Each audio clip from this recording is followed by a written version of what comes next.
Social media mandiri kuswera ndichiona kuti nyaya dziri kufamba sei, ndirini zvakare sekuru narefri handiti ndini refri mugame rachona wazukuru, so ndini ndinofanira kutopirwa nyaya dzachona nekuona kuti zviri kufamba sei. Ndinayo nyaya yandiri kufambira zvakanyanya mazuva ano, nyaya yemuzukuru wangu Mary, handiti Mary Chiwenga Mubaiwa kana Mary Mubaiwa Chiwenga, handiti aimbova mudzimai waVP, handiti so ichiteerera muzukuru wangu kana ukasati wasubscribe ndinokurudzira kuti hapana chekumirira, pana pachannel yenyu pari pamusha penyu zvakare, so subscribe, turn on your notification bell so that whenever I upload a video you will be notified. Handiti ndichiti kuswerai tinzwe kwese kwamuri, maswera sei vanoyanzvadzi dzangu.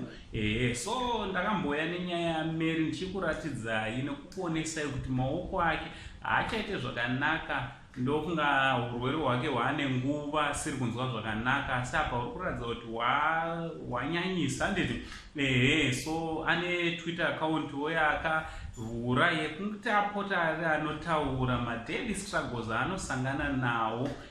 Chinova chinhu chinorwadza vazukuru, ndakataura nezvazvo.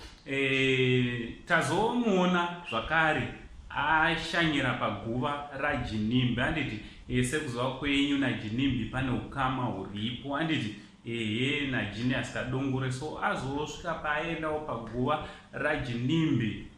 Vanotaura vachiti anga achitoimba nziyo yekuti munyaradzi, ime yekuti munyaradzi wangu, handiti chinova chinhu chino ukaona munhu asvika pakudai anenge ari pakurwadziwa zukuru, anenge achida kuti ange ari anowana vanomunyaradza, handiti so ngatingomirai naye muzukuru wangu wazukuru.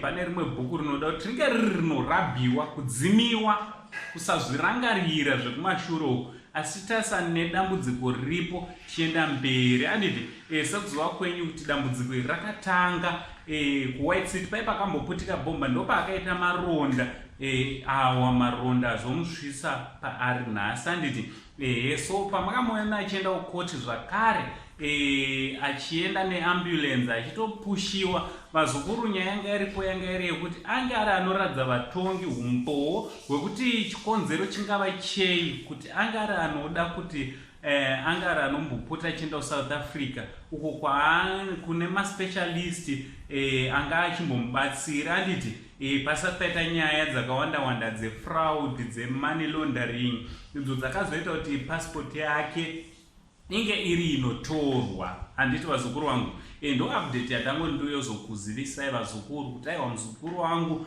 Mary Mubaiwa Chiwenga tazomuona ari paguva raJinimbi.